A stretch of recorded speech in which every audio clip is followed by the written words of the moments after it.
I'm standing on a dark spot on a 730-foot tall bridge, like one heavy thought, like I'm gonna kill myself. It is simple things done by everyday people that have a life-saving effect. What happened to you in the Boy Scouts, I can't accept it. What I endured, what I suffered, tragically, was terrible in every imaginable way. Just to look at the innocence of that soul in that moment. Pictures were me being so proud to wear that uniform. When you're depressed, you're convinced that everything you think is true. At what point do you think someone who's having suicidal ideations should probably ask for help? My belief is that the most powerful weapon that we have against suicide is...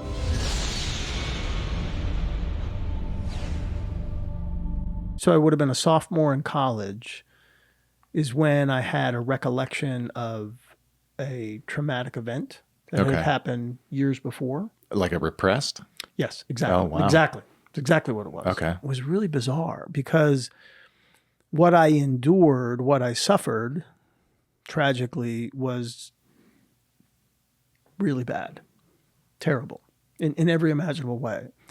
And I say that because I'm not into scary movies or things like that. I'm just not drawn to that. So I'm like, why am I having this kind of thought? It makes no sense. And there was some period of time, and I don't know how long it was, in which I finally was like, oh, dear God, this happened. Well, is it helpful to share it? Oh, absolutely. So, like most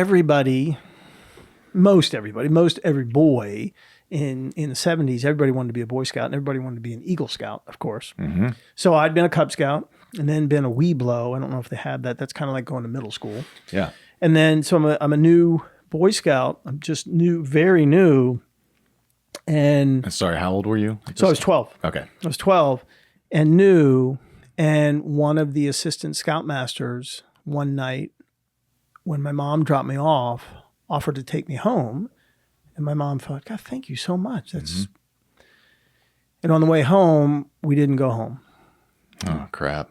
We went to a park and he sodomized me and he raped me as he had me draped over his legs. Man. And then... That's too much. That's horrible. It's just... And, it's interesting, so many times as I have fought with my self-esteem, which I still do every day, you think, gosh, why didn't I run away because he told me to get into the back seat from the front seat, or what, so many different things. And why did I just literally lay there? And petrified, man. Little kid, 12. My daughter's almost 12. Just, and then so we finally get to my house and I'm about to get out, and I remember he grabs me and he pulls me in and he says, David, don't forget, that was an initiation and all the boys go through it, but we never talk about it. Wow. And did you believe him? Yeah, and it happened another time. And the second time he used another child to lure me into a tent. It was just so, Trevor, it was so. And so. That's what came back when you were a sophomore in college? Exactly. Damn. Did it come as visuals or like a thought? It's always been, because I've always been an active dreamer. And it was just, again, it was so like, where is this coming from? Right. Like, I'm not looking at anything. Back then we didn't have the internet, of course. But still, there was no. Do you think if you were that 12-year-old going through that and had access to the internet, you would have looked it up and thought like, man, I don't think other people are going through this? That's a great question. I would hope so. So I was married before to an amazing woman who, thank God, is still like one of my greatest friends. We tell each other we love each other all the time. She's amazing. We didn't have kids. My beloved now, Summer, came. The package was this beautiful soul and then 3 children.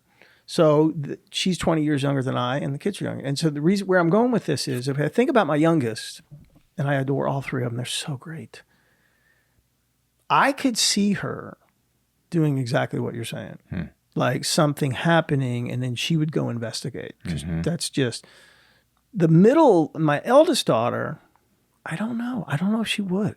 I think she would be more the one to internalize the pain, whereas the youngest would be the one to,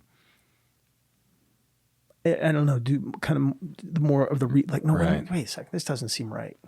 Yeah. I think, and then my son, I don't know, he has transformed so much over these last few years. Because he has struggled with ADHD, and he's on the very high end of autism. You really wouldn't know it. It's just like, where the heck is my phone? Right. By sake, dude, your phone is right here. But so you wouldn't know it. He's just such a delight.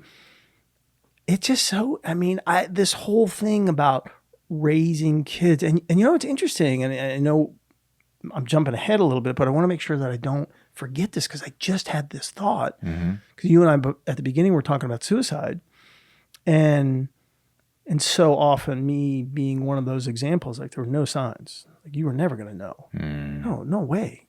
No. Scary.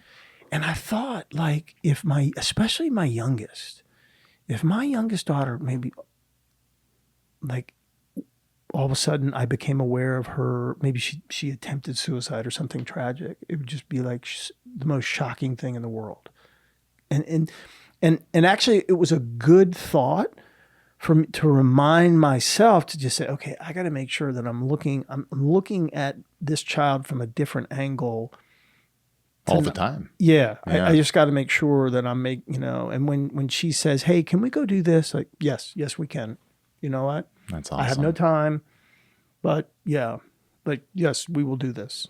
That's what's important. Yeah. A couple questions on that.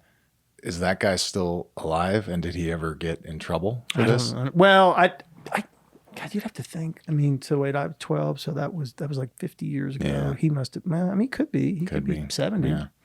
Well, he gets no more time. Right No, now. There is I don't know where the status of it is. One of my beloved brothers encouraged me to participate. Some law firm sued the Boy Scouts, and so and they were, tell you what, they were incredibly great in the interviews. They were really gracious because they needed to get as detailed as possible. And they were really so. I'm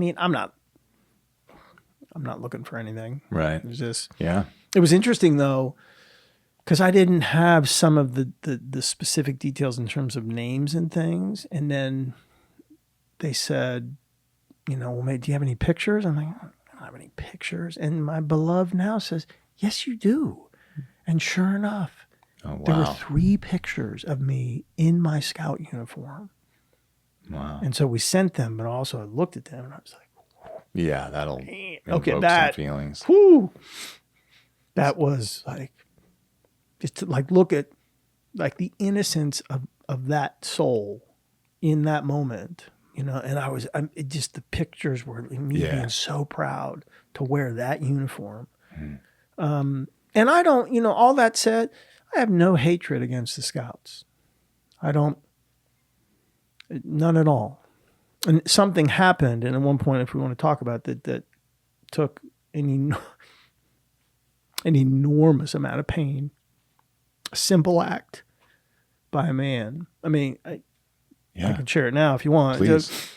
So in my talks that I give, in my base talk, I call it the why of suicide and the how of hope. So talk about the problem, and here's, I don't like to use the word solution. Here's a different response. Or another response, not a different one. It's just something different, Could we do something different? I don't know. I'm just me. So I do a lot of work with the Army, and I love that because I feel like I get to honor my guy. And so I was working with a unit back east and was there for 3 days, and it was a battalion. So it was about 500 or 600 soldiers, and it was a colonel, Lieutenant Colonel Daniel Troust, was a battalion commander. And at the last day, he said, David, would you please come to my office? I said, sir, absolutely.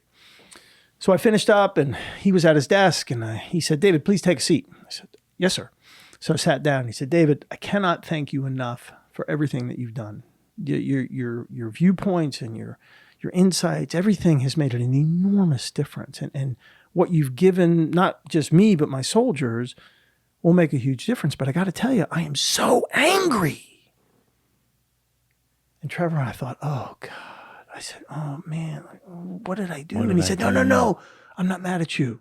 I'm not mad. I said, he said, David, what happened to you in the Boy Scouts? Yeah. He said, I can't accept it. I can't handle it. I can't process it. He said, David, I was a Boy Scout. David, I was an Eagle Scout. He said, David, the best parts of who I am, I learned in becoming an Eagle Scout as a father, as a commander, as a husband, as a human being. And then Trevor, he took out his wallet, and he took out, it looked like it was a credit card. And he said, David, when you become an Eagle Scout, they give you one of these. And he turns it around, and it says Eagle Scout. He says, you talk to any Eagle Scout, they have their card. Wow. They have it. He said, David, I got mine on November 3rd, 1998. He said, it signifies everything that I wanted to achieve in the Scouts. And then he gave me the card, and I held it. And I was like, and it was an amazing experience because I felt like somebody was sticking up for me. And I went to give the card back. Oh. And he said, No, you keep it. You've earned it. So I have that card in my wallet. Like, that man, that extraordinary soul, he didn't know what else to do. And I can't tell you how many times, it happened 2 weeks ago, that I'll have given a talk. And at the end of the talk, someone will come up and they won't say anything. They pull out their wallet and they show me their Eagle Scout card. Wow. And they say that the fact that he gave you his card. And I say, I know. So that one act, I think, has allowed me, enables me. I have no hatred against the Boy Scouts. That's so beautiful. Yeah. Wow. He's, I text him all the time. I say, hey, sir. Think of all those people that are so glad you're here, man. That's so cool. So, okay, that's a heavy stage to set. So you're a sophomore, so around 20. Right. And then between then and 48 is when you were going to kill yourself, right? What was in just between? Kind of, I went to college, different colleges, and then ultimately did a co-op program with NASA. Kind of cool. Yeah. Not a rocket science. No, I worked in procurement. I was a contract officer. Okay. So then went to work for a small company and then went to go be with my two middle brothers. Because I had lived with my eldest brother for a while, my dad. So moved out to California, did some contract work, and then made a change. It got into real estate finance. You and I were talking about that, which was great. And during the real estate finance, met my first amazing, extraordinary, fantastic wife, Deanna, and in 1996. And then we bought some land in Penryn, which for those who don't know what Penryn is, it's this really incredibly picturesque, cute little rural community. Yeah. Very close to Sacramento. And we had a perfectly rectangular 2.5 acre piece of property. Nice. And we started rescuing animals, specifically Boston Terriers. Because I met Dee, she had a Boston named Wally, and I fell in love with I always say ours was a boy meets girl who has a dog story. And Wally died, and we rescued a 12 and 13-year-old brother-sister Boston pair that had been dumped at a shelter, which I really didn't want. I'm like, I don't want somebody's old dogs. And they said, we'll get puppies, but let's take care of these. And they were amazing. Taffy and Feisty, we renamed them Chance and Bliss. We did get 2 puppies. We got a deaf Boston, brand new baby named Harmony. And we got our only non-rescued animal on all the animals was a Boston Terrier named Hope. So Dee and I and these 4 Bostons moved to Penryn. So you got to get a horse. So we rescue an old horse, and then we get a goat, and then we get a sheep, and then we get another dog, and then we get a cow, and all of a sudden we are like have an end of life animal sanctuary. Huh. And it was, What was the most amount of animals you had at one point during believe it its or history? not, and this is not, we had 100. Wow. We had 25 horses. We had 23 dogs, all of whom lived in the house. Oh my gosh. Yes. I wasn't even going to say it. There's no. We had 9 potbelly pigs. We had goats and sheep and ducks and geese and bunnies and birds and turtles and fish. And we did no adoptions. So we took the ones nobody wanted. We took the dying ones, the old ones, the tortured ones, the abused ones, the crippled ones. Did you just finance it yourself? And we did through the mortgage business was really, really good. And then we became a 501c3. Okay. And I'll tell So you you what. could at least accept donations. Yeah. And at one point, this was early on, we probably had, I don't know, about 20 animals. An incredibly great friend of mine, Larry, said, well, you need a name for the sanctuary. We're like, oh, yeah, okay. Whatever. What should we say? Call it A Chance for Bliss after the first 2 that you rescued. I'm like, okay, that's like amazing. That is amazing. So it was. And on June 2nd, we were the half-page cover story in the life section of USA Today. That's incredible. Oh, it was amazing. Right from your house, just starting with 2 dogs. It was, and then I love it. And I'll tell you what, man, Trevor, I'll shoot you a. There was a 6-minute video that was done, a day in the life. It was like that every day. I mean, you would walk on your sanctuary. Sanctuary. Oh, please. It was. I mean, that's awesome. Because people think, oh, how you could have 23 dogs in the house? I'm like, I know, but you would walk in, people they could not get their head around it. Like, well, wait, it's not crazy. I picture hoarders, but I don't think it was. It was like. Have you seen any of the animal hoarder shows? Oh yeah, it's brutal. No, I mean the level of care was. But like it couldn't have been. If you, chart. Of course, it was. It was. If you were able to legitimize, and then you got featured, and oh my god! I mean, we throw shade on it. We had massage therapists, and they came in and did Reiki, and we flew a guy out twice a year from Atlanta to do the horse's teeth with individual tools, not power instruments. I mean, we had specialized vets. I literally amazing. picked up every piece of manure every day in like 300 gallons every day. Because I didn't want my horses to walk around in their poop. And Dee and I were talking the other day, and we said, one, we were like, how in the heck did we do it? And 2, I think at one point, we were the finest. I'd say we were the finest sanctuary in the world. I don't think there was a better I'd live place. there.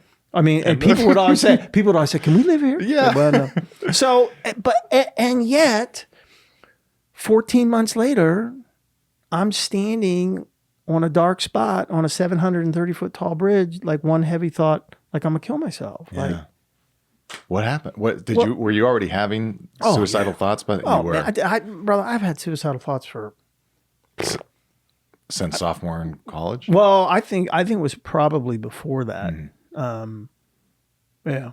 I mean, I certainly was depressed before. I think I was depressed right when I was raped.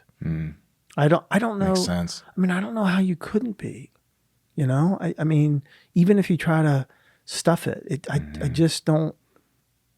Well, that's even worse. It's storing physically in you. Well, and there's Maya Angelou has a great quote that says, there's no greater agony than bearing the weight of an untold story. You just think like it becomes. You're only as sick as your secrets type thing. Amen. Yeah. Exactly. It's like, it'll kill you.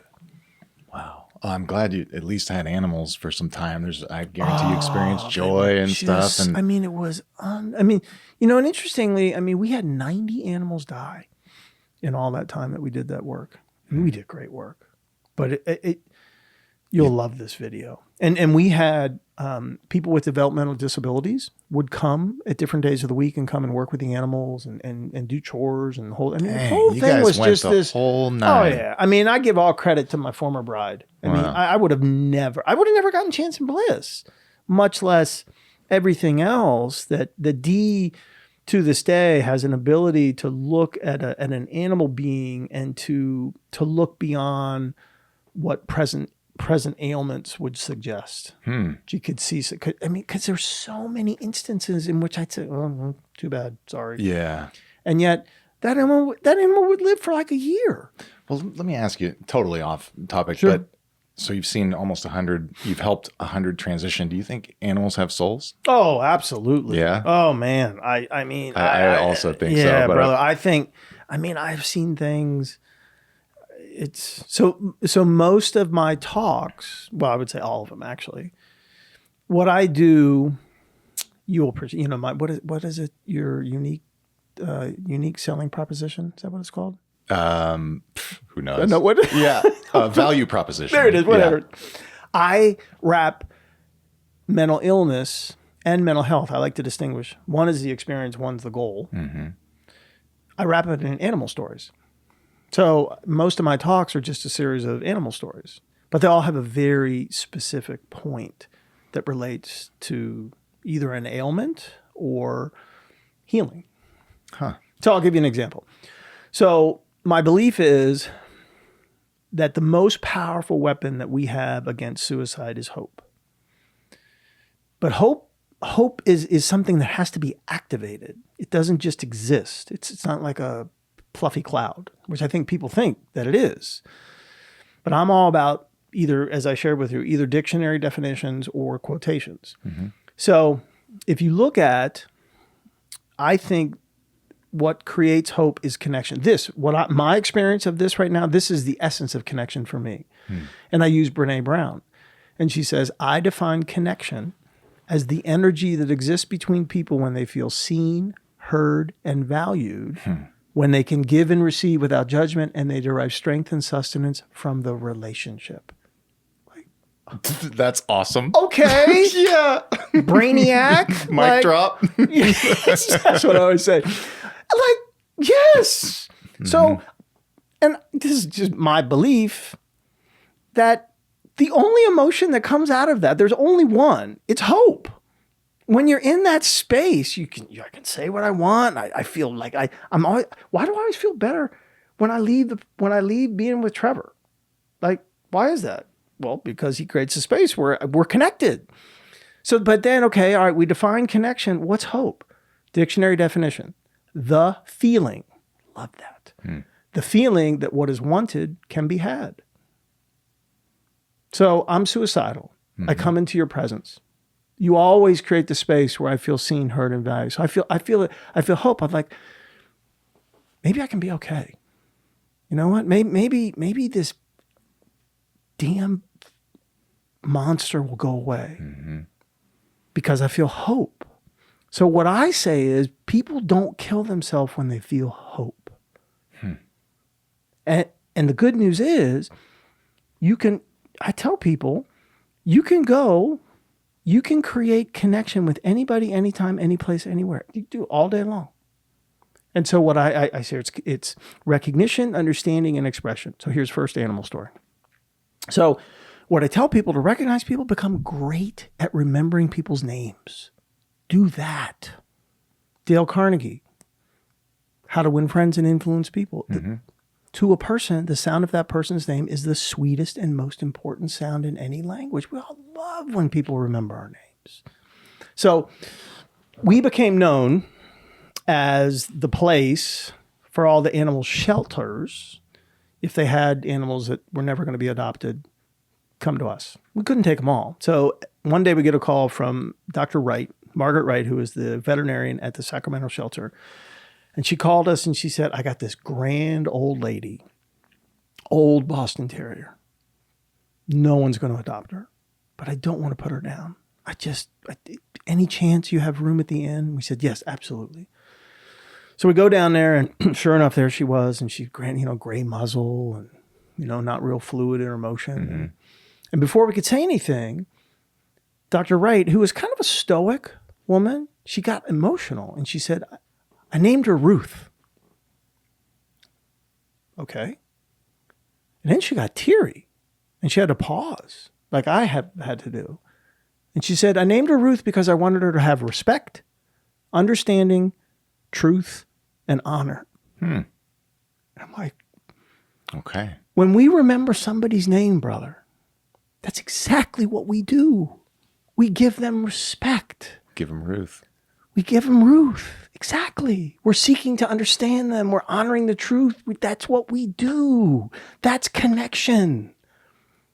That's how we can do it. And we create this space. Be that. And so I tell people, next time you go out to dinner or lunch or breakfast or anything else, in that 1 hour that you're going to have with that human being, that relationship that you're going to have, every time that server comes back to the table, use their name. Every time. I'll do it. Just I'll try it. And see what happens. Yeah. I can promise you the difference on how the relationship starts to how it ends at the end of that hour, it will blow your mind. It will. I love it. It will. Okay. It's that powerful. I like it. Simple tactical tool. Oh, and that's, and again, I give credit to Dee. There's I've had like 30 different stories that every story, it's like a Ruth story. So you give them Ruth. Yeah. Yeah. Okay. So not to jump from a happy story to okay. How long before you went to kill yourself were you positive that you were going to kill yourself? God, that's a great question. Whew, man. Months, days? Oh, no, it'd be months. Oh, so you lived it. Oh, God. And yeah. did you plan it? Were you Oh, yeah. spending No, I time? made the trip to the bridge on multiple occasions. I don't know how many times. Yeah. And I just chose that particular method because you're not going to survive a You're not gonna 730-foot drop. No. Not that drop. Yeah, no. Forest Hill Bridge, as you've stated, it's fourth tallest in the country. Bingo. They filmed Triple X, the car falling that's scene right. from it. Exactly. Yeah, you are not going to No. survive. No. Okay, so walk me through the day of Sure. what was it like when you woke up? Did you wake up, first of all, curious, did you wake up with relief? Like, okay, today I'm not going to be in pain anymore, or was it fear? No, it wasn't. You know what? It was much more of a neutral feeling. There wasn't a feeling of anticipation. But there also wasn't a feeling of fear. It was, I don't want to say it wasn't business as usual. I think there was there was some sadness. But now it's important to distinguish between the two. Mm-hmm. Sadness and depression. Exactly. And you know who taught me the difference? The guy who gave you the Eagle Scout card? Oh, your bro. No. Okay, I'll shut up. No. Second grader. Oh, wow. Second grader. So I teach kids. I don't really teach kids. I'm with kids. They teach me. And so when I work with younger kids, up to about fourth grade, they get a little bit of a different version of the talk. But like when I get to fifth and above, they get the same talk you and I get about suicide. It's just, they're ready for it. Yeah. So anyway, I was talking to these second graders and I had this, just had this thought. And I asked them, I said, hey, is there a difference between sadness and depression? And they looked at me like I was an idiot. They said, of course there is. I'm like, really? I said, yes, of course there is. And they were like really adamant and like confident in their, yeah, of course there is. And I said, okay, well, what is it? And a little boy in the front row, hand up, like, boom, immediately. I said, all right, brother, lay it on me. What's the difference? He said, it's simple. When you're sad, you know why. When you're depressed, you don't. Dang. That's profound. Second grader dropping bombs. Oh my God. Wow. That's like what Chef David Chang, who battles bipolar, he has this quote that says, when you're depressed, you're convinced that everything you think is true. Terrifying. Damn, Chef. You are so right. So sadness. I was sad. Yes. There was sad on that day. I knew exactly why, because I was going to miss this. But the belief, which in my assertion is much more powerful than a feeling. I think it goes thoughts, feelings, beliefs. Beliefs are the most powerful. Beliefs either trap you or they free you. Your feelings can change, your thoughts can be flexible and fluid, but your beliefs, like we try to move somebody off how they believe. That's a big deal. Yeah. So I feel sad. I believe I'm doing the right thing. That everybody's going to be much better off so you're without not me. going to be stopped. Right. Right. Exactly. So took a walk around the property. And then, it's interesting. We were talking about kind of serendipity. At the time, I had a red, like fire engine red Dodge Dakota pickup truck. And to me, it's metaphoric in the sense that like even my truck was symbolic of what was going on inside of me. It was just like emergency. Right. So I drove to the bridge, knew the way, parked, walked to the midpoint, turned to my left, and the bridge is long. It's about a third of a mile. It is. I mean, it's a really impressive structure. It's really. It's amazing. Yeah. Google it. Forest Hill Bridge. Yeah. People. I mean, its more famous cousin, just 2 hours to the whatever direction in San Francisco, is impressive. But the Forest Hill Bridge is. The Golden Gate Bridge, you mean? Yeah, the Golden Gate Bridge, right. I always call it its more famous cousin.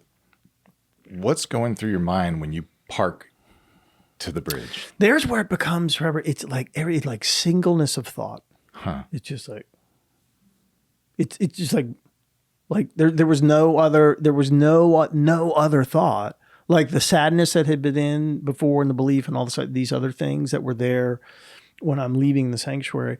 Now it's just like singleness of purpose. Mission, okay. Yeah, exactly. And so really like no feeling at all. Did you have a note left anywhere at any point? I did. I had a note left to my beloved and just said, I am so sorry. Wow. But I know you're going to be better. Yeah. Okay, so you park. Make my way, walk down, make my way to the midpoint. And it's interesting. It's interesting. There's a call box right there. And above the call box is a sign that says, pick up the phone, make the call. There's hope. And so I look at that, but don't pick it up. Sure.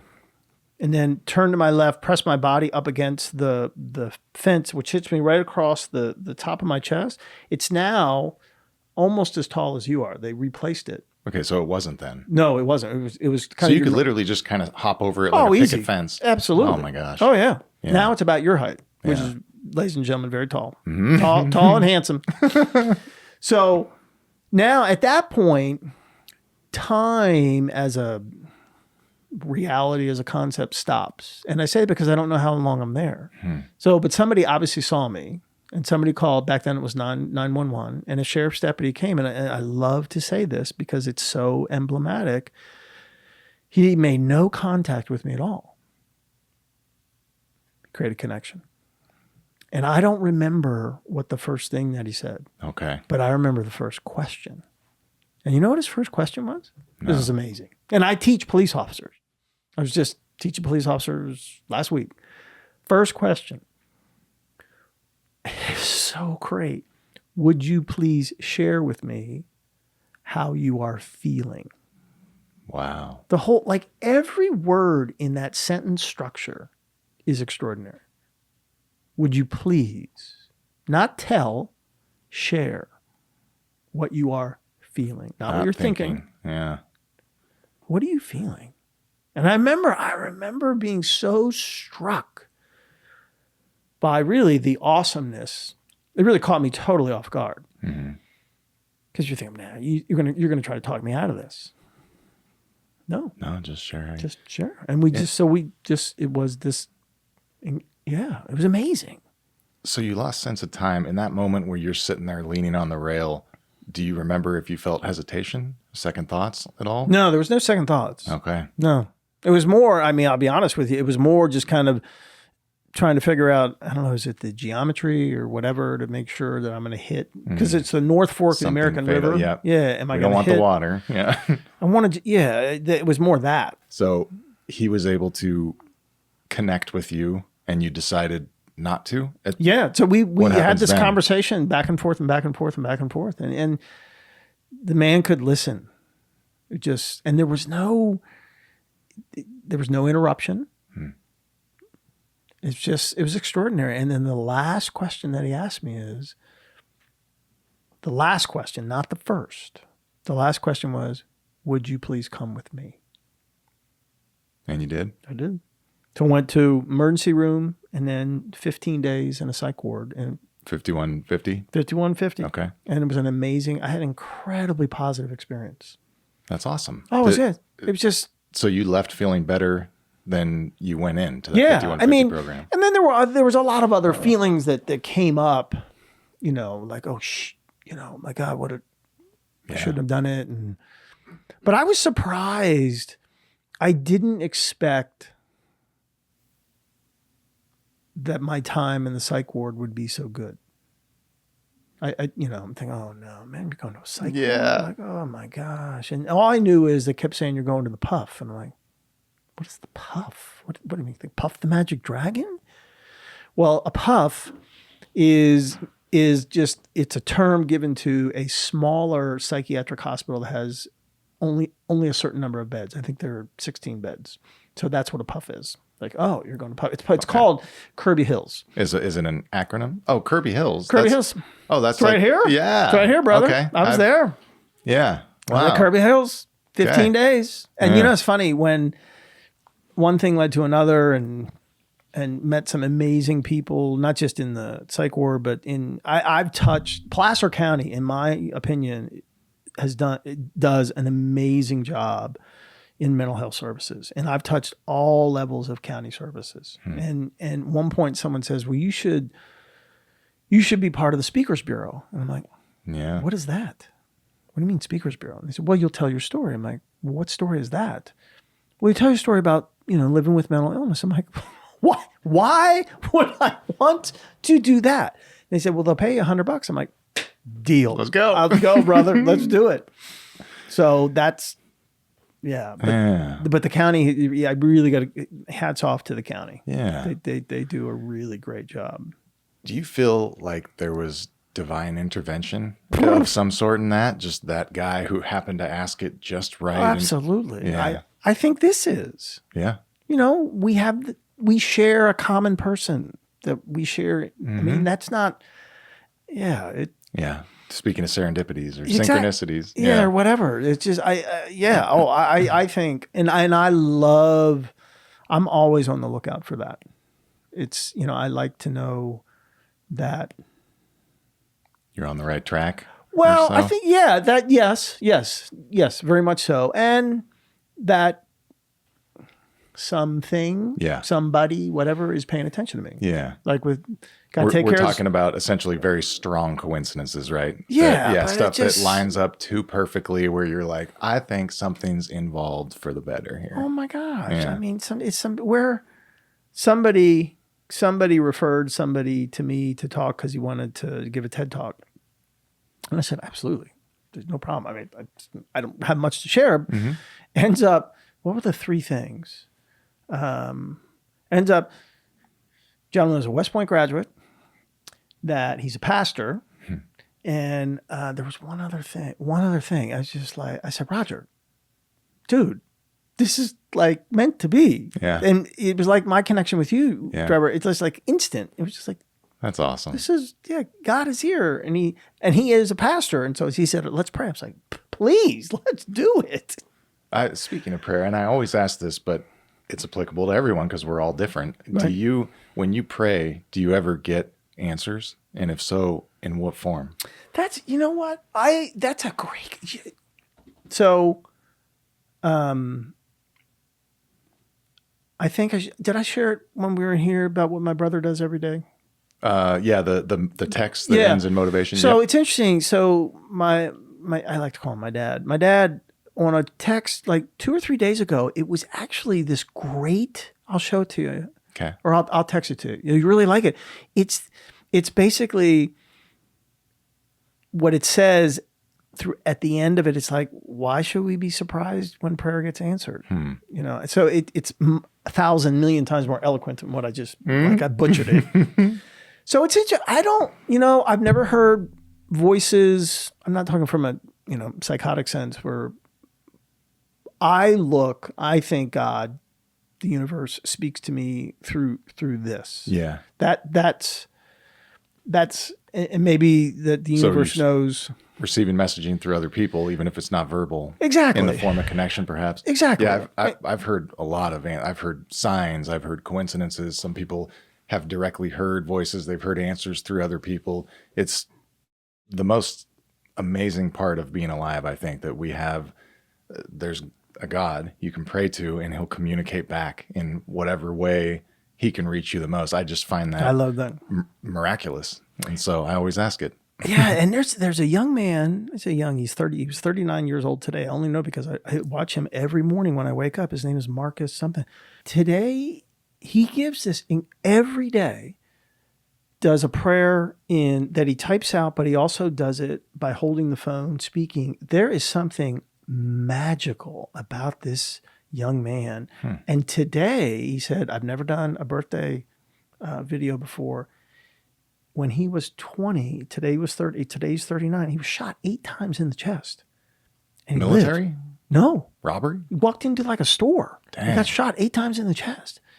But his prayers, Marcus's prayers are incredible. And I love, he ends every single one the same way. If this prayer blessed you, pass it on to somebody who needs it. Man, I just like, he's awesome. Incredible. So I'll shoot. Yeah. I'll shoot you. I mean, every day. Yeah. And then what I do is I copy his prayer and I text a dear friend of mine because he's been struggling. And so I'm like, well, look at what my brother did for me, or does for me. Well, let me do this for my friend. And here's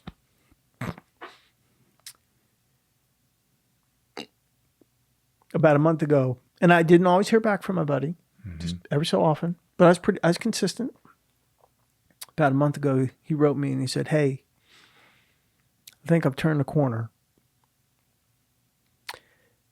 Thanks for reminding me who I am. Like, to be able to, God used me, of all the people in the world, to be the vessel through which, all I did was send a text. Yeah. Thank so you crazy. for him. Yeah. We're all so important that you might be here just to have completed that. Yeah. Why do you think you're here? Man, Or I could ask, what is your mission now? I want to be, I really want to be, I want to be like my brothers. I don't idolize them. I cherish them. I adore them. I love them. I honor them. I want to be as good as they are. In what way specifically? I think, I look at, like my eldest brother did 42 years in the Army. That's incredible. And then he did another, 10 years as a civilian at a high level. And, and now he's out volunteering and stuff. And I ask him, like, what inspires you to do that? And his answer is always the same. I want to give back. I say, didn't you do that? And he would say, oh, no. No, he's just, Every day, he says. Yeah, I mean, and I'll go home tonight and we'll talk on the phone. Like, and, my other 2 brothers are just the same. And so I think, the blessing to have children come into my life later is I needed to be more mature. Like, I get that. And I tell you, because I'm well, I don't know. I'm proud of myself. I'm proud of you too, man. Thank you, brother. I feel it. I love you. You're just. Love you too, man. I'm glad you're here. Oh, it's amazing. I'm so, Trevor, I'm so cognizant. Like, when I drop my son off at work, he never fails. He never fails to hug me, will sometimes kiss me on my shoulder, always tells me he loves me. I'm his bonus dad. And I think, he leaves and I'm like, okay, that's like amazing. That's incredible. What an amazing experience you get to have because you're here. Oh my, it's just. I have a question. So there's something called suicidal ideation. It's where people aren't necessarily going to kill themselves, but maybe life's hitting so hard that the thought of suicide almost sounds like a relief. And I have experienced this, and I'm not suicidal, but there are times when life hits in every angle and it's really hard. And I just think it would be so easy to not be here. Yeah. My question is, in your opinion, at what point do you think someone who's having suicidal ideations should probably ask for help, when the thoughts are going to actual suicide planning? Or what do you think? I would actually say at the point that you are in the ideation mode. Oh, wow. Yeah. That makes total sense, actually. And I just think and really, if we go back to what Chef Chang talks about, because the thing is so alluring that, and so many people, there's so many extraordinary people out there that put things in such great way. And I remember when I read the chef's quote, I'm like, that's exactly right. When you're depressed, you're convinced that everything you think is true. Not because you're stupid, not because you're out of your mind, not because you're crazy. No, and again, the key word there is you believe it. So when we're in the throes of any sort of ideation, that's the place. And here's what I would suggest. When you still have a choice almost. Well, exactly. That's a beautiful way to say it. And what I would suggest is, if you're in that space and you want to talk about it, is pick whoever the person would be, but set the stage up. And what I would suggest is to say, and this is just my suggestion, is to say, hey, so let's say I'm in ideation. I come to you and I say, hey, brother, I got something. It's really, really, really bothering me, and I need to share it. I'll be honest. I don't need any advice. I really, if you would just please, just listen. Like, is that okay? And you, of course, would say, yes, of course. And when you set it up like that, then it really gives you what you need at that moment, is just to let it out. And then if you want someone's feedback, you can ask for it. But oftentimes, there's the quote, and again, forgive me all the quotes, but the quote that says, our listening creates a sanctuary for the homeless parts in another person.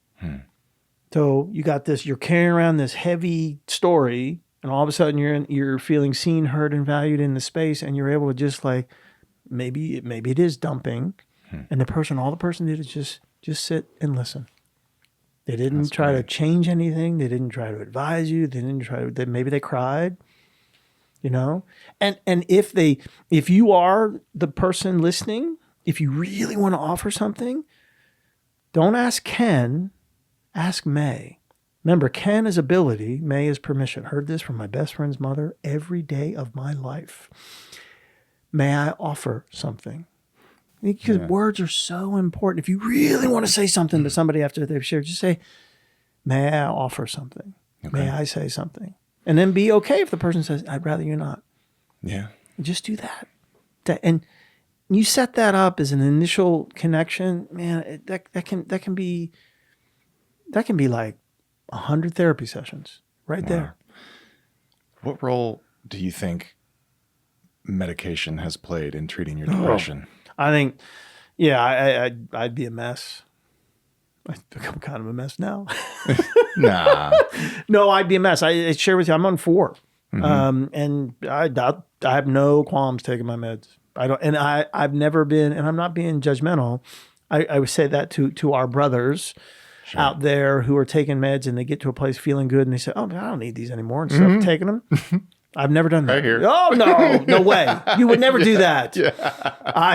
I think, you know what? That's the first thing that happens because I take meds. Okay. ADHD, pretty heavy case of it. The first thing that happens when I feel better on meds is that I knew it. I don't need meds, which is just apparently the hallmark of some sort of guy who needs meds, which is really annoying that it fits the bill that perfectly, but that's really where we're at. I just, you know what? And I think, I think medication. I think medication is really, really powerful. Yeah, and I think it's good. I think sometimes, maybe people get on it and they don't have the right mixture and things like that. Certainly can happen. But my wellness plan is body, mind, spirit. It's diet, sleep, exercise, time outside, meds, therapy, support group, ECT. Yeah, it's a tool. They get you up to bat to then do real work. And in my opinion, I think it's a last resort. I think everything else you listed should be tried first. Yeah. And if you're still suffering, go and take a look. Yeah. You don't. It's not weak. No, and I think I really think, and maybe I'm a little bit of an what's the word, naive. I think that they really have gotten much better. The system, Sure, in terms of med management and how they're prescribed. Yeah, and there's a lot of. I have no problem with anyone who doesn't think meds Yeah, are a no. good thing. It's hey, everybody's individual, but if you're having suicidal ideation, like you said, let's try to get help in some form. So, Yeah, exactly. man, thanks for sharing all this. Oh man, I've been looking forward to. And our I connection. love that it lined up in September, Suicide Awareness Month. Anything else you want to leave? I do. I'm going to leave one quote. Sure. There's and you can follow him as Dr. Drew Ramsey. He's all over Instagram. Not to like, hey, come see me. Dr. Ramsey is a purist when it comes, my interpretation, when it comes to brain gut health. So Dr. Ramsey eats things. Like he eats so well, it's ridiculous. Well, they're finding out there's serotonin receptors exactly. and neurons in the gut. Yes, and it's so producing a ton. So he's on Instagram all over the place. So psychiatrist, associate professor at Columbia, author, farmer, Qualified. amazing. Oh yeah, That's incredible awesome. guy. What's his name again? Dr. Drew Ramsey. Okay. Awesome. check him So out. here's what he says, and this is what I would leave for us in September. Someone you see today is thinking about killing themselves. Your smile, your question, your love could save them. Trust me, they told me it did. Someone you see today is thinking about killing themselves. Your smile, your question, your love could save them. Trust me, they told me it did. That's fantastic, man. I love that. That's a good. And back to just to piggyback on that, just making someone feel seen briefly by saying their name could save a life. Absolutely. And it doesn't take any toll from you, and it doesn't cost anything. No, remember, just give them some Ruth. I love it, man. Hey, thank you for joining, brother. Thank you, brother. Guys, if this episode moved you, you have to see Gavin's, another very strong male who has overcome tragic times and has a positive message to say about it.